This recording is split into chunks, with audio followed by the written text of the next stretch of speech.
For decades, Europe believed air dominance had a single password. 5 letters, one jet, one supplier. And then, without a press conference, without a NATO announcement, that assumption quietly broke. Not because of a new fighter, not because of stealth coatings, but because of an engine decision made behind closed doors. Today, a jet that was never supposed to threaten the F-35 is forcing generals, finance ministers, and defense planners to ask an uncomfortable question.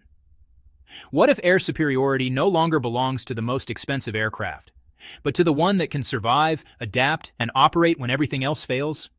Because what just happened inside Europe's fighter ecosystem isn't an upgrade. It's a shift in control.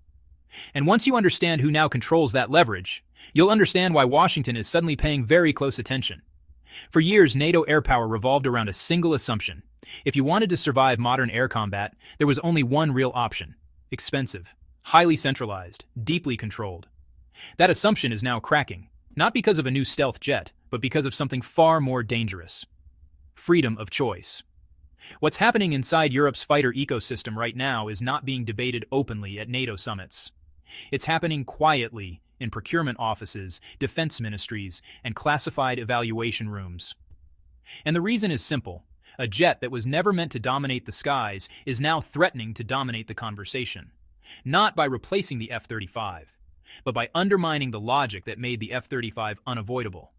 To understand why this matters, you have to stop thinking like a pilot and start thinking like a government.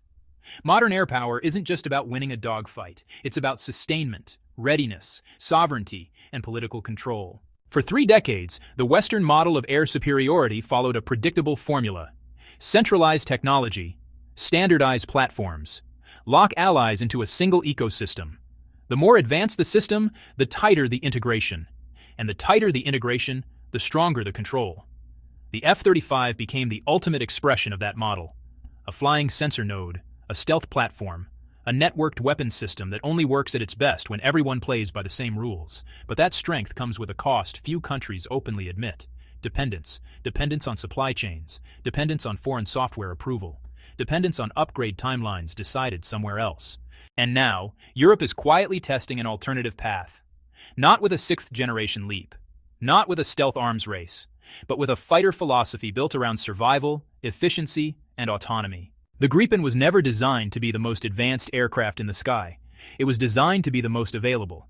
It assumes bases will be targeted, that runways will be damaged, that logistics will be stretched, that wars won't be clean, short, or predictable. That philosophy matters more today than at any point since the Cold War. Because modern conflict doesn't begin with air superiority, it begins with disruption. Cyber attacks, electronic warfare, supply chain pressure, political hesitation. In that environment, the most valuable aircraft isn't the one with the deepest penetration capability. It's the one that can still fly when everything else is constrained. This is where the equation begins to change. Quietly, European industry began asking a question NATO wasn't ready to answer. What if survivability doesn't come from being invisible, but from being unkillable in practice? What if air power doesn't need perfect stealth, only enough deception, agility, and electronic dominance to survive long enough to matter? And what if that capability could be delivered without locking nations into a single external authority? This is why attention shifted away from airframes and toward propulsion. Engines decide more than speed. They decide heat, power generation, electronic warfare capacity, maintenance timelines, operating environments. In modern fighters, the engine isn't a component, it's the backbone. And that's where Europe made its quiet move. Not with flashy announcements, not with marketing campaigns, but with engineering decisions that prioritized adaptability over spectacle. The result wasn't a new generation fighter. It was a redefinition of what 4th-and-a-half-generation aircraft are allowed to be. Lower operating costs aren't just about money. They're about sortie rates, training hours, and pilot readiness. It's the difference between a jet that looks powerful on paper and one that actually shapes airspace every day. High mission readiness doesn't just improve defense. It changes deterrence. Because, adversaries don't fear what you own. They fear what you can reliably deploy. And this is where the strategic consequences begin to ripple outward.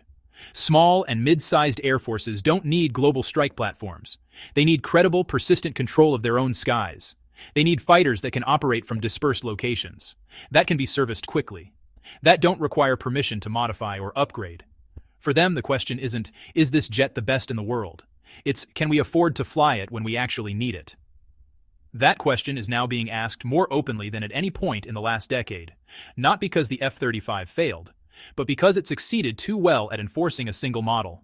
And models, once dominant, eventually invite alternatives. What worries Washington isn't competition, it's fragmentation. Because NATO's strength doesn't come from identical aircraft, it comes from interoperability, from shared doctrine, from aligned systems. If allies begin selecting platforms based on independence rather than integration, the alliance doesn't collapse, but it becomes more complex, harder to coordinate, harder to standardize, harder to control. And, complexity is the enemy of centralized power. This isn't about abandoning the F-35. It will remain unmatched in certain missions for years to come. This is about something subtler: choice. Once nations realize they can defend their airspace effectively without surrendering operational autonomy, the balance shifts. Procurement stops being automatic. Contracts stop being unquestioned. Standardization stops being sacred. That doesn't weaken NATO militarily, but it forces it to evolve politically. For the first time in a generation, air power decisions in Europe are no longer just about capability. They're about leverage. Who controls upgrades? Who approves software changes? Who decides how and where aircraft are deployed? And once those questions enter the conversation, they don't leave. This is why the real story isn't about which jet is better. It's about which philosophy survives. One says air dominance comes from absolute technological superiority, even if it demands dependence. The other says air dominance comes from resilience, adaptability, and freedom of action, even if it sacrifices perfection. Neither approach is wrong, but they cannot both dominate. What Europe is signaling right now is not rejection, but diversification. And diversification changes power dynamics, because when allies have options, influence must be earned, not assumed. The age of a single, unquestioned air dominance model is ending, not with a bang, not with a dogfight, but with a quiet realization spreading through defense ministries across Europe. Air superiority is no longer just about who flies the most advanced jet. It's about who controls their future when the rules change.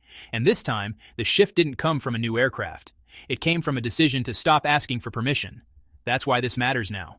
Because once autonomy becomes affordable, it becomes, irresistible.